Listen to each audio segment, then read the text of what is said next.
ښوونځی ستاسې په کور کې. ګلونو زده کوونکو السلام علیکم.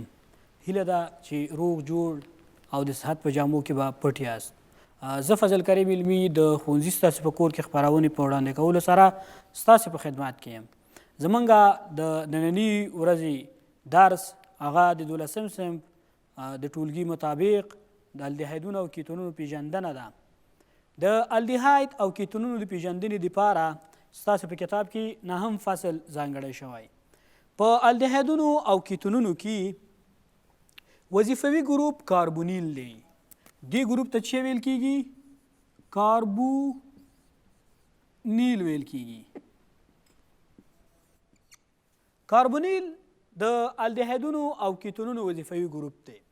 که چیرې دغې وظیفوي ګروپ یوه اړیکه د الکایل په واسطه او یوه اړیکه د هایدروجن په واسطه ډکه شي، دې ته الديهاید ویل کیږي.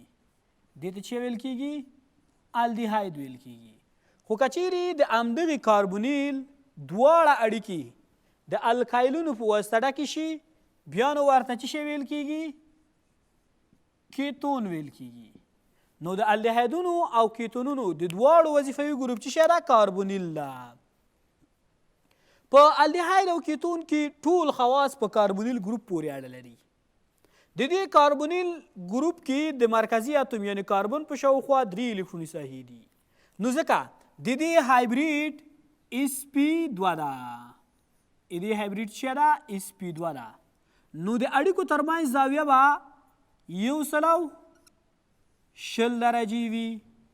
د مالیکول جوړښت مسطح ده، سطحي ده، یعنې ټول اتومونه په یوه سطح کې قرار لري.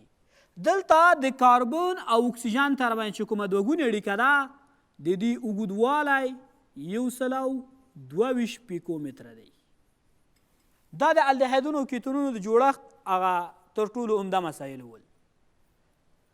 د الديهایدونو جمعي فورمول په دې ډول لیکای شو. همدارنګه که چیرې موږ غواړو د یو الديهاید مالیکولي کتله لاسته راوړو، نو داسې لاسته راوړی شو چې 14 جمع 14. ان دلته د کاربنونو شمیر ښیي. اوس که چیرې یو الديهاید یو کاربن ولري، یو په 14 کې 14 او 14 10 مالیکولي کتله به یې څومره وي؟ 10 EMU وي.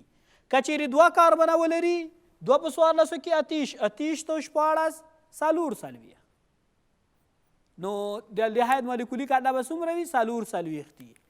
همدارنګه که چیرې ان 3 شي، کاربن نه 3 شي، 4 شي، 5 شي، تاسو کولی شئ چې دغې فورمول څخه د الديهاید مالیکولي کتله څنګه کوي په لاس راوړئ.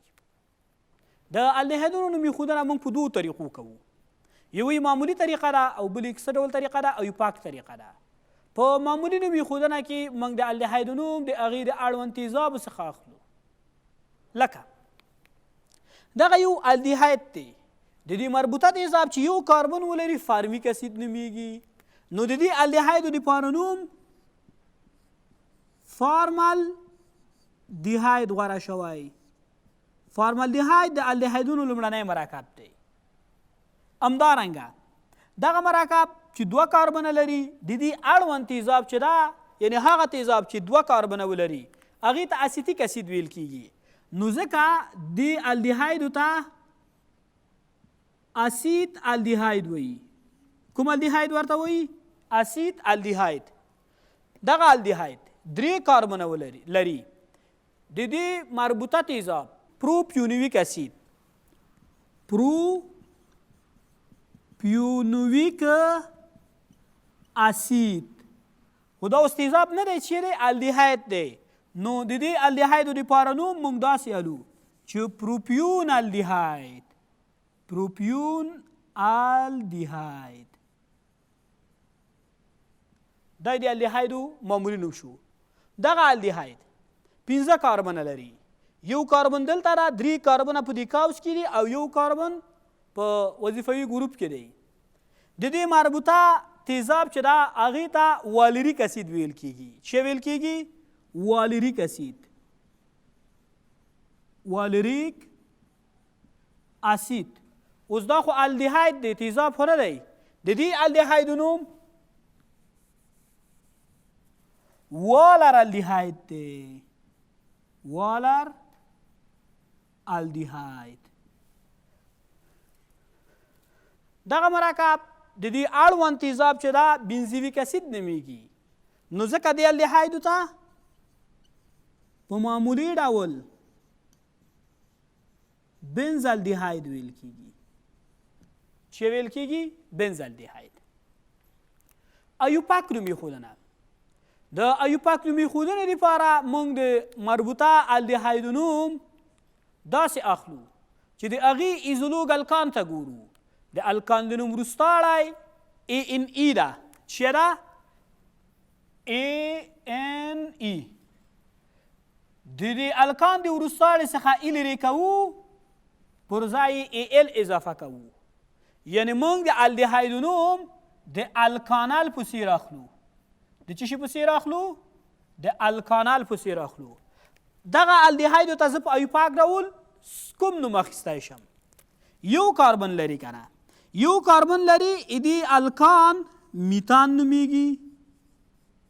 میتان ای نه لیکو، پر ځای چې لیکو AL لیکو.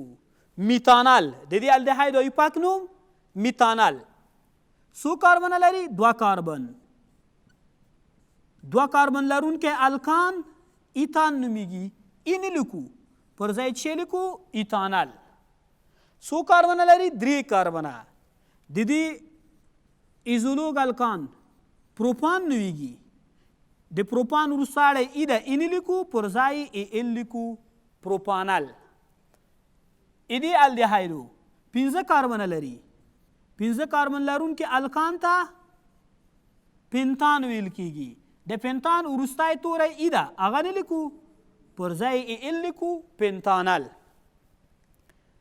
تاسې کولی شئ د کتاب 149 صفحه واړوئ. په هغې کې د ځینو مرکباتو ایوپاک او معمولي نومونه ذکر شوي. غواړم د دې الديهاید ایوپاک نوم والم. دلته به موږ نمبر وهنه د وظیفوي ګروپ له کاربن څخه پیلوو.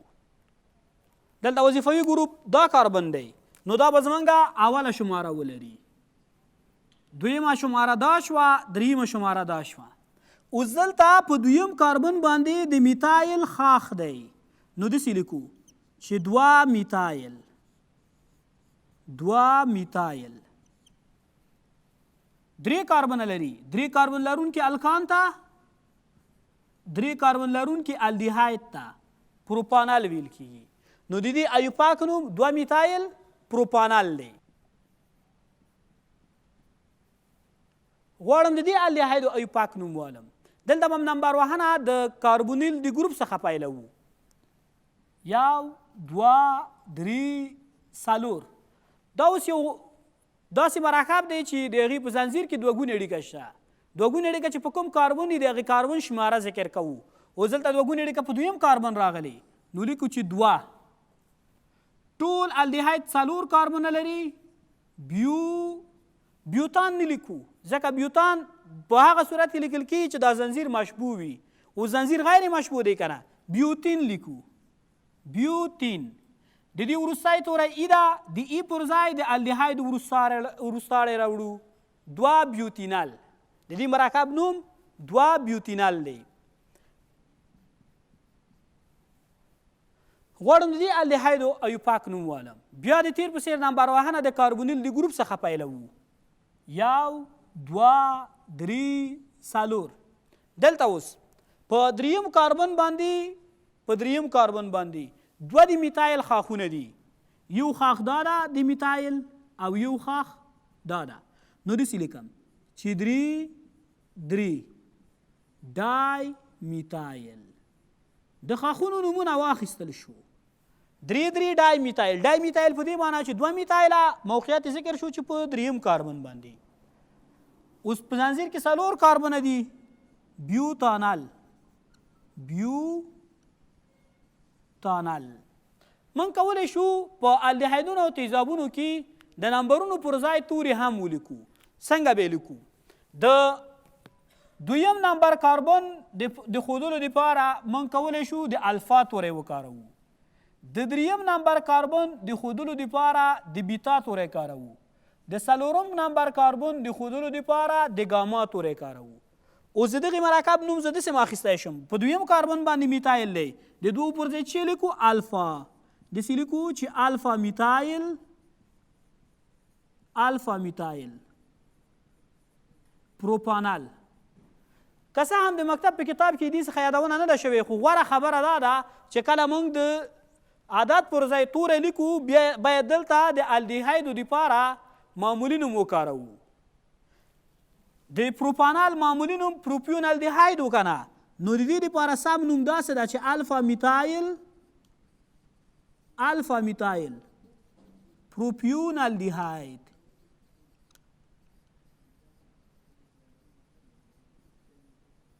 الفا میتایل پروپیون الديهاید. دلته هم دوه راغلی، د دوه پر ځای چې لیکو الفا لیکو، الفا بیوتینل. د دریو پر ځای چې لیکو بیتا لیکو،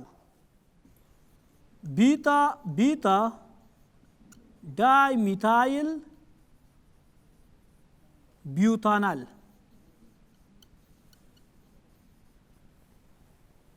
تاسو کولی شئ په 150 صفحه کې د خپل ځانو ازمایي په نوم فعالیت دی دا وګورئ، سوالونه پکې حل کړئ.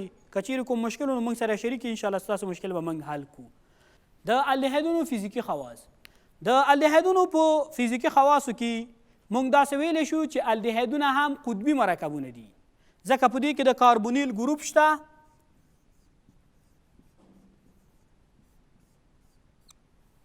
دلته د اکسیجن قسما منفي او هایدروجن قسما مثبت چارجونه لري، نو دوی کولی شي له نورو مالیکولونو سره هایدروجني اړیکې رامنځته کړي.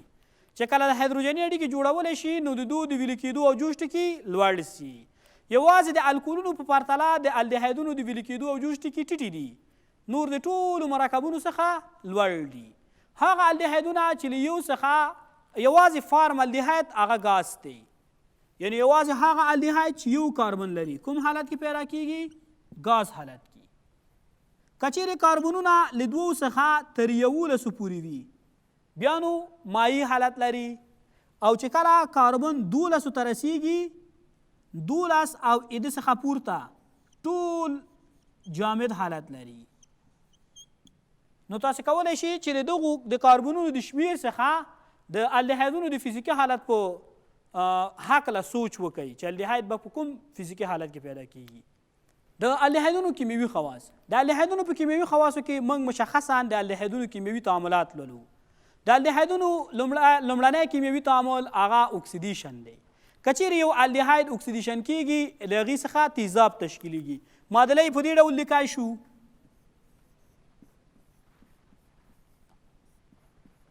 دا یو الديهاید دی. که چیرې دا د اکسیدیز کوونکو په واسطه اکسیدیشن شي، دا اوس فعال اکسیجن ده. دې کار دا ده چې دغه هایدروجن کوم چې په کاربن پورې نښتی دا په هایدروکسیل بدل کی، یعنی دا دلته د کاربن او هایدروجن ترمنځ واقع کیږي. آر رابطه COOH. د الديهایدونو د اکسیدیشن دپاره له دوو لارو څخه ګټه اخیستل کیږي. یو د تولوین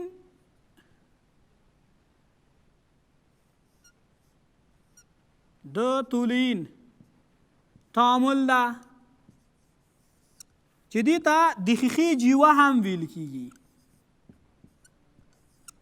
او بل چې دا د فهلینګ ازمایښت ده.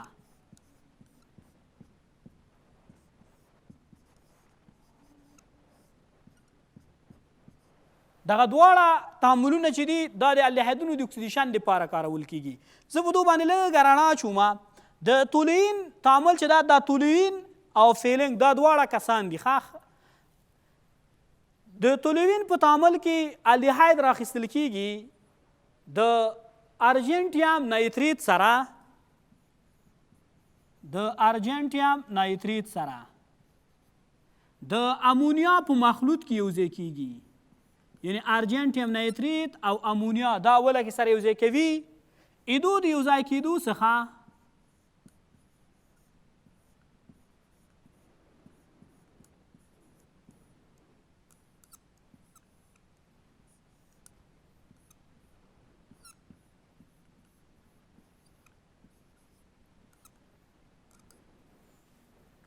کله چې ارجنټیم نایتریت د امونیا د مخلوط سره یو ځای کړي دې نه داسې یو پیچلی کامپلیکس مرکب لاسته راځي.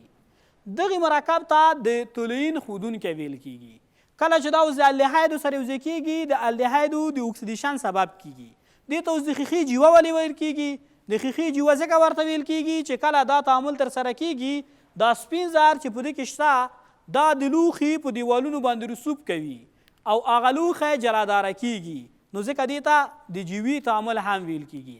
د فیلنګ په ازمیښت کې دلته د مسو دوه ولانسه اکساید راخیستل کیږي او هغه د سودیم یا پوتاشیم تارتاریت په شتون کې د الدیهایدو سره یو ځای کیږي.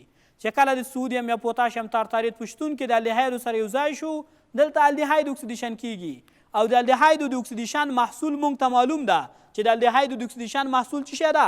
تیزاب ده. نو د فیلنګ په ازمایښت کې او د تولین په ازمایښت کې په دواړو کې دلته الدیهاید څه کیږي؟ اکسیدیشن کیږي. د یادولو وړ ده چې د فیلنګ په ازمایښت کې اروماتیک الدیهایدونه نه اکسیدیشن کیږي. د اروماتیکو الدیهایدونو د اکسیدیشن لپاره به یوازې د تولوین ازمایښت کارول کیږي. د هایدروجن سره چې کله الدیهاید تعامل کوي دلته الدیهاید ارجاع کیږي او د الدیهاید د ارجاع څخه الکول لاسته راځي.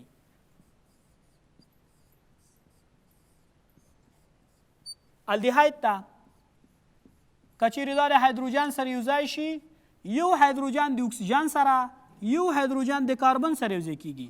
ایدو ترمنځ چې کومه دوه ګونې اړیکه ده په یو ګونې اړیکه بدله شي. آر رابطه CH2 رابطه OH الکول به جوړ کړي. همدارنګه که چیرې د الکولو سره الدیهاید یو ځای شي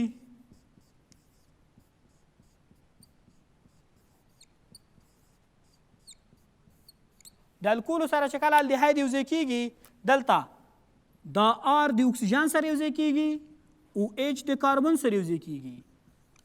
آر رابطه سی او رابطه آر ایچ او او ایچ دغه مرکب چې په یو کاربني هم د الکولو ګروپ ده هم د ایترو ګروپ ده دې ته هیمی اسیتال ویل کیږي.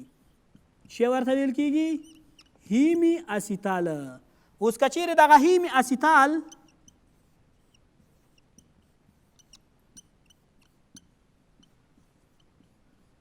دا هیمی اسیتال بیا د الکولو سره تعامل ترسره کړي دلته بیا تعویضي تعامل صورت نیسي. دا آرزبار او دا اچ ځایونه بدلوي، یعنی آرزبار د اچ پر ځای راځي او اچ د آرزبار پر ځای سي. بیا به نو داسې شي چې آر رابطه سی او آر اچ او آرزبار جمع H2O. دغه مرکب چې په یو کاربن دوه د ایترونو ګروپونه لري دې ته اسیتال ویل کیږي. نو کله چې الدیهاید د الکولو سره تعامل کوي په لومړي پړاو کې هیمی اسیتال او د هغې څخه وروسته اسیتال جوړوي شي. که چیرې الدیهاید د هایدروجن سیانایدو سره تعامل وکړي الدیهاید سیانو هایدرین جوړوي.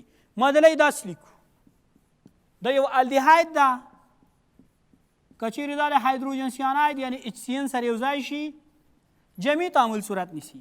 هایدروجن د اکسیجن سره یو ځای کیږي د سیانایدو ګروپ د کاربن سره یو ځای کیږي. آر رابطه COH HCN. دې کې یو مثال لیکو. که چیرې موږ ولرو اسیت الدیهاید اسیت الدیهاید دی که نه که دا د هایدروجن سیانایدو سره موږ یو ځای کو د پورتني معادلې په څیر هایدروجن د اکسیجن سره سیاناید د کاربن سره CH3 C OH CNH دې ته اوس کوم نوم اخلو؟ دا اسیت الدیهاید و کنه دا الدیهاید څه و؟ اسیت الدیهاید. دې ته ویل کېږي اسیت الدیهاید اسیت الدیهاید سیانو هایدرین دا دې مرکب نوم شو. الدیهایدونه کولی شي د ګرینار د ښودونکي سره تعامل وکړي. هر الدیهاید پرته د فارم الدیهاید څخه د ګرینار د ښودونکي سره د تعامل له کبله الکول جوړوي، دویمي الکول جوړوي. خو فارم الدیهاید بیا لومړنی الکول جوړوي. دې د تعامل عمومي شکل داسې دی.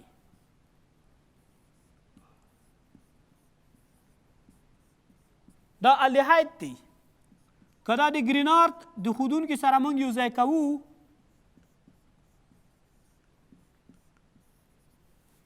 جمعي تعامل صورت نیسي آر د کاربن سره یو ځای کیږي دا ام جی ایکس دا د اکسیجن سره یو ځای کیږي آر رابطه سی او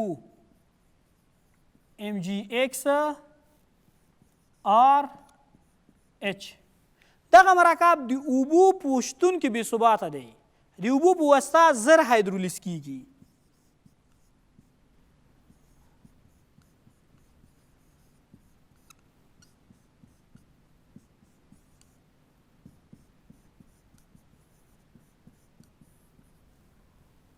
دا ام جی ایکس او اچ خپل ځایونه بدلوي